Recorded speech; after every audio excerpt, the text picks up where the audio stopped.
What is up, my internet friends and family? I'm Charmx, and today I'm going to be reacting to 5 strangest paranormal experiments ever conducted by Top 5 Unknowns. Now, Top 5 Unknowns make great videos, so make sure you go subscribe to Top 5 Unknowns.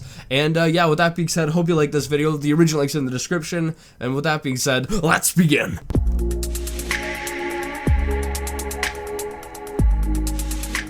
Before the video starts, I'd just like to remind you to press the bell button next to the subscribe button in order to get all future notifications for uploads. Thank you, and now for the video. Number 5. Resurrecting the dead. In the 1940s, Soviet scientists began working on experiments on how to resurrect the clinically dead. These were known as the experiments in the revival of organisms. They were carried out by Soviet scientists Sergei Brukhenko and Boris Levenskovsky. The scientists showed through medical experiments and procedures, organs can be isolated to live in and out of a body. They demonstrated how a dog's heart and lungs can be isolated and continue to function while out of the dog's body. The heart had electricity applied to it, while the lungs had been operated by bellows oxygenating blood. The scientists also created a machine known as the autojector. This was a primitive form of a heart-lung machine. The machine was composed of a pair of diaphragm linear pumps and an oxygen bubble chamber. That's pretty crazy. And this is Russia? I'm surprised they weren't plastered when they were doing this. Used the machine to resurrect a decapitated dog's head by supplying it with oxygenated blood. They then cut off the blood supply to the dog's head, leaving it clinically dead for 10 minutes. They then bring it back to life. The isolated head even reacts to light and to sound.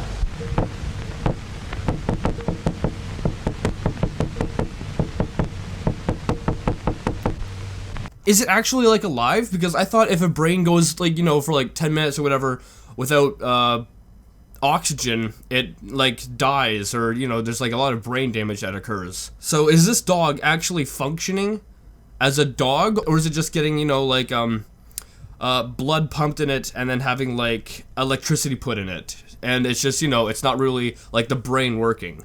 Because I think a huge breakthrough would be having the brain working after the dog's been killed. So if the dog was killed and then they somehow managed to get the brain working, and then this is actually like the dog's response from its brain, that is some messed up shit.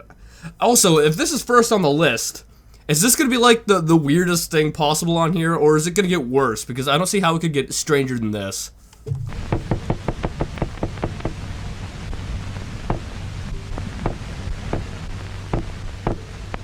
That is creepy. Much Is that controversy real? came to the scientists after releasing the film of their experiment. Some have argued that it may be fake. Later on that year, Sergei developed a second auto-ejector, this time to be used on humans. He was granted with the prestigious Lenin Prize for his work. Number 4. Nazi Lebensborn program. Yeah, was that real or not? Although these experiments themselves were not of a paranormal nature, the reasoning behind them were. The Nazi Lebensborn experiments involved teenage sex camps for breeding in order to create a racially pure form of Aryans. On July 1st, 1935, Hitler's right-hand man Heinrich Himmler founded the Anherbe. This stands for Inheritance from the Ancestors. This department's original investigation was to find new evidence of the racial heritage of the German people. However, due to Himmler's obsession with the occult, it soon took a dark turn. Himmler, including the rest of the Nazi party, believed the Aryan race were a superior race created by the gods. Many expeditions were carried out to find the root of the Aryan race. Nazi search parties were sent to several countries around the globe and tested the anatomy of its residents to see if any of them resembled Aryan. As the Nazis believed the Aryan race came from the gods, they opened breeding camps where young German women would have sex with Aryan men. These babies were then collected and given to members of the Nazi party. Lebensborn Well, this is some messed up shit. This is very messed up. literally means fount of life. The goal was to raise the birth rate of the Aryan race in Germany. The babies born from a Lebensborn were considered to be racially pure and healthy. The program ran for 10 years from 1935 to 1945. As part of the program in 1939, Nazis started to kidnap children from many countries, mainly Yugoslavia and Poland. These children were then put under what was termed as Germanization. These were boarding schools which would teach the children how to become proud to be German. The children were given new German identities and were told to forget their parents. Ones who rebelled against the Germanization were beaten and then sent to the concentration camps. The children would be abducted in plain view of their parents. Once a large amount were rounded up, they were split into several different groups. Those considered desirable to be included in the German population, those who were acceptable, and the unwanted. The unwanted were sent to the concentration camps, while the others aged 2 to 6 were given to the Nazi families of the program. Is this actual footage from it? Or is it like footage from like a movie or something? Those aged 6 to 12 were placed in the boarding schools for Germanization. Around 20,000 to 200,000 children were estimated to be kidnapped under the program. 200,000? The Stargate Project. In 1978, the US Army established the Stargate Project. The project's purpose was to study psychic abilities to find out if they were real so they could use them within the military and domestic departments. The project primarily involved remote viewing. This is the ability to see events, sights, or information from a distance. The project created a set of protocols designed to make the research of clairvoyance and out-of-body experiences more scientific. From 1972 to 1995, more than $20 million was used to fund the project. The project was overseen by Albert Stubblpine, a retired US Army Major General. It was also overseen by Robert Monroe. As we mentioned him in a previous video, we won't go into detail about him. New viewers can click on the annotation at the end to find out who he is. The project involved about 20 individuals. In the 1990s, under part of a project known as Phase 1, out-of-body experience beacon RV experiments were carried out. There are rumors that a volunteer by the name of Ingo Swann, who underwent the beacon experiment, briefed back describing communication with interdimensional beings and extraterrestrials. Robert Monroe was under contract with the CIA and NSA up until he died in 1995. His patented hemisync technology was used in the department to train agents in the ability to remote view by going out of body. Robert Monroe oversaw a remote viewing experiment involving a man called Joe McMoneagle. He was referred to as Remote Viewer 001. Taking place on May 22, 1984, Joe claimed to have remote viewed some type of life on Mars. He claimed to see underground shelters, pyramids, megalithic structures, and people who were very tall and thin. He claimed it's only a shadow, it's if they were there, but not there anymore. He reported them as thin and tall, but very large, wearing strange clothing. The Stargate Project— This is some weird shit. This is very weird. And we got 10 more minutes of this weirdness. Buckle up. also tested for telepathy. They claimed telepathy brought back barely any results and called it the giggle factor of the project. You can do an experiment at home to test telepathy. This is known as the Ganzfeld experiment.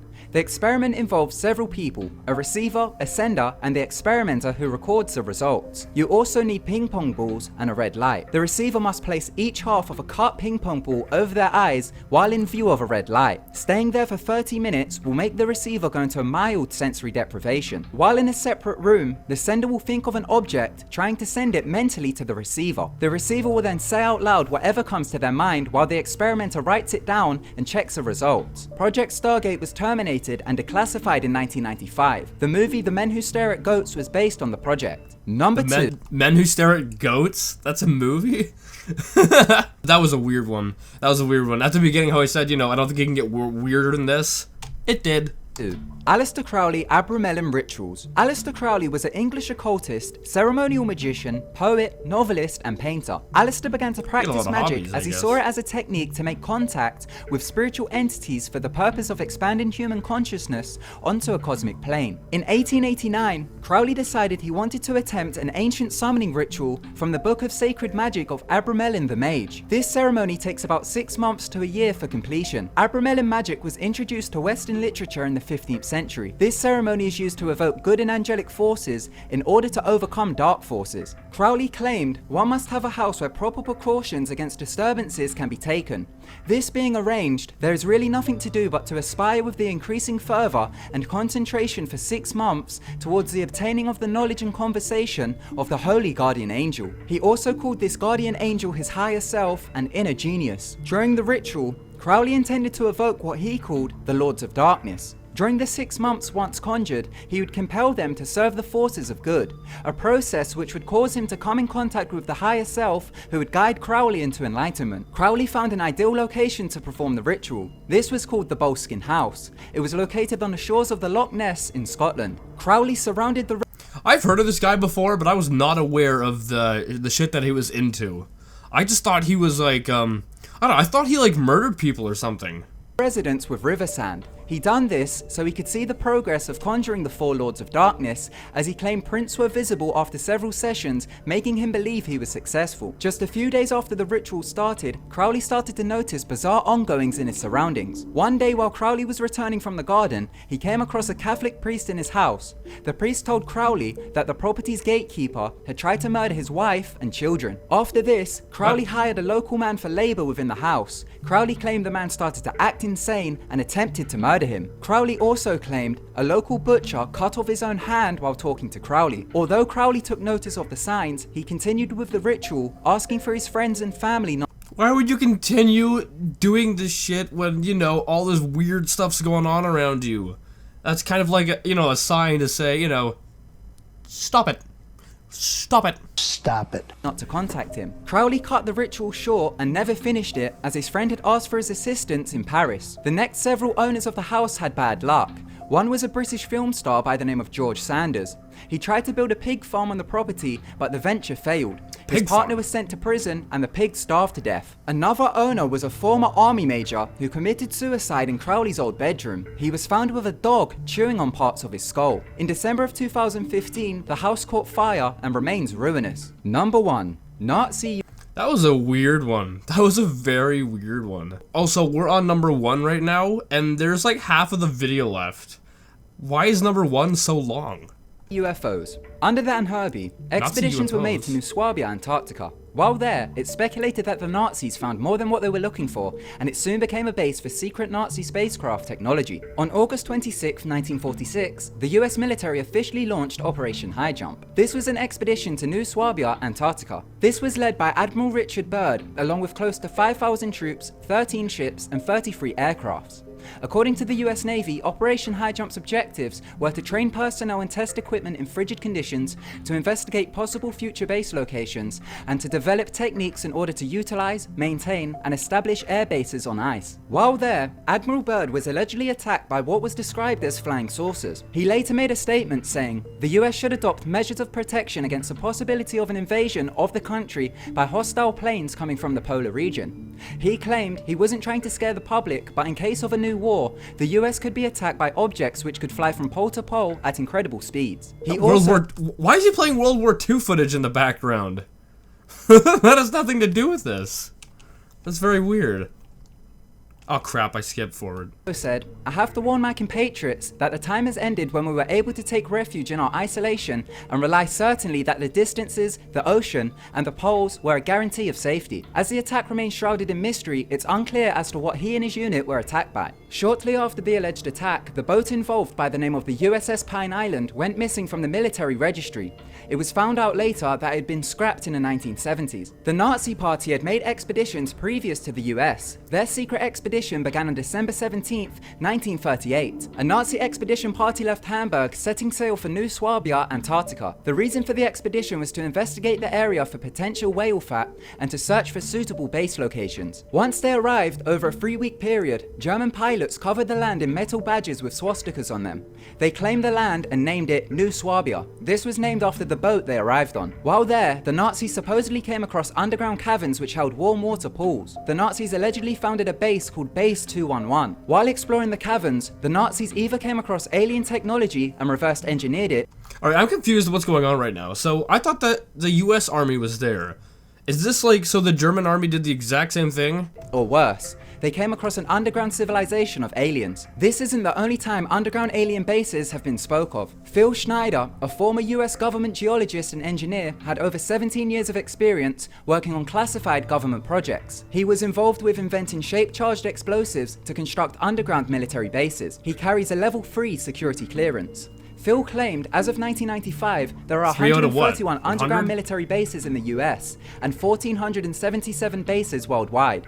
Each of them cost $17 to $19 billion to construct. What? What? Why would it cost that much money to make? Just put some TNT in the ground and call it a day. Also said a deep underground rail network connects all the underground bases in the US. In late August of 1979, Phil and a team of government scientists and geologists went to Dulce, New Mexico to construct a new underground base. There were a total of 66 scientists and Secret Service on the site supervising the construction. While there, they used equipment which drilled into the earth at a rate of 2 miles a day. They drilled 4 holes. Once dug, a large amount of black soot started to rise out of the holes. The equipment kept malfunctioning, so they decided to send humans down there to see what was causing the machine to act up.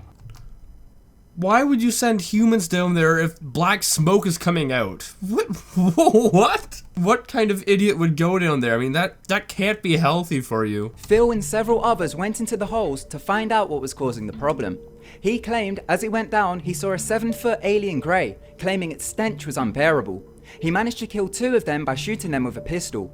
He claimed the alien waved its hand in front of its chest. He then saw a large blue beam heading towards him. This destroyed his fingers and severely burned his leg. With help from Secret Service, he managed to escape but claimed 66 people died, with only 3 surviving, him being 1. The others were placed in hospitals in Canada and are not allowed to be visited. Phil claimed of these 131 underground bases, at least 65 are used as underground cities and transport systems for the aliens. Okay, so if what this guy is saying is correct, and actually, like, real, the government would have him killed. So I really don't believe what the guy's saying. He might just be saying all this stuff to get attention. Maybe he had a book and was trying to sell it or something. Claimed world militaries have been involved in a secret underground war with aliens ranging from small greys to tall greys and reptilians. He claimed there are 11 different alien races which inhabit tunnels and caverns under Earth. He said these aliens have lived underground for at least 400 years. 2 weeks before releasing this information, Phil was shot in the shoulder in an attempt to take his life. In self-defense, he killed the shooter. He had an additional 11 attempts on his life, and his daughter was also kidnapped. Wow. Maybe he is telling the truth. I mean, but then again, if the government wants you dead, you're dead, right? So they wouldn't just send some random guy to come kill you. They'd send some people who, you know, they know what they're doing. A few months after releasing this information, Phil was found dead in his home in bizarre circumstances. Oh, he did A man die. by the name of Paul Bennewitz also claimed he was picking up electromagnetic activity coming from what he believed were underground alien bases in Dulce. It hasn't only been recent history which claimed an alien race lived underground. Native Americans also speak of an underground race of snake people. The Hopi Indians of Arizona claim they were saved by snake people who escorted them into underground caverns after their land came under attack by asteroids. They called this a deadly storm of falling stars. These snake people are believed to be the first inhabitants of the earth who were forced underground. Derinkuyu, an underground city located in Turkey, dates back to thousands of years ago. It was discovered in 1963. The underground city has a rather strange security system. It contains doors weighing thousands of pounds, which is held on rollers and can be operated by a single person. However, these doors can only be operated from one side. This means whoever was inhabiting the underground city was hiding from someone or something. Some have argued they could have been hiding from predators or other humans. Some suggest over 30,000 people inhabited the underground city. It's over 280 foot deep, containing religious centers, storerooms, and stables for livestock. There are underground cities located all over the world, and most of them probably still remain undiscovered. From the Anunnaki, That's some crazy stuff right there. That's very crazy. So the guy might have been telling the truth because, you know, there were 11 attempts on his life. And then after he, you know, disclosed all this stuff, he was found dead not that long after. The Nazis believe they managed to trace back the Aryan race to the Gobi Desert located in Central Asia. They claim they lived underground as a result of weathering. They also believe the Aryan race stored secrets about their formation in these underground cities, claiming the race was produced by Lord Himalaya. This race is believed to have formed 100,000 to 200,000 years ago. Some go as far as saying that the Aryan race battled these underground aliens for many years. After the Nazis' expedition, one of the explorers reported back to the press, claiming to have created a submarine base in Antarctica. After the war, many pictures were released of Nazi spaceship-type aircrafts which had been used and stored at these bases. The Nazis claimed under the Anunnaki, they used psychics and looked into past civilizations to find the blueprints of these crafts. These crafts were reported to work by electromagnetic propulsion methods. Many different crafts were created, such as the Kraut Meteor, the Avro Disc, the Schulberger models, and the Balonzo Discus. Why don't people start, like, replicating these? I want to see if they work. Many more were also created. By 1940, the Nazis were believed to have a fleet of different spacecrafts. However, only a few could take flight as they were still in the early development. During Hitler's downfall, it's believed he ordered for the destruction of these crafts. Some believe the technology was taken by the US and Russia and continues in use today. Thank you so much for watching. That'd be cool if it's real. I don't know if it is, but I mean, that's pretty cool and creepy at the same time. Anyway, guys, I hope you like this video. This is very bizarre. And the last one, that's very creepy too, because I don't know, the guy was killed like a month or so after, you know, saying that like aliens live underground or whatever, which is weird because, you know, why don't they just fly away? I mean, supposedly they have the technology for that kind of, you know, equipment, right? So, I don't know. This is very weird. Let me know what you guys think in the comments. Anyway, guys, hope you liked this video, and if you did, make sure you give it a thumbs up, possibly share with a friend if you're new, and subscribe to join the family today, and I'll see you guys next time. Woo!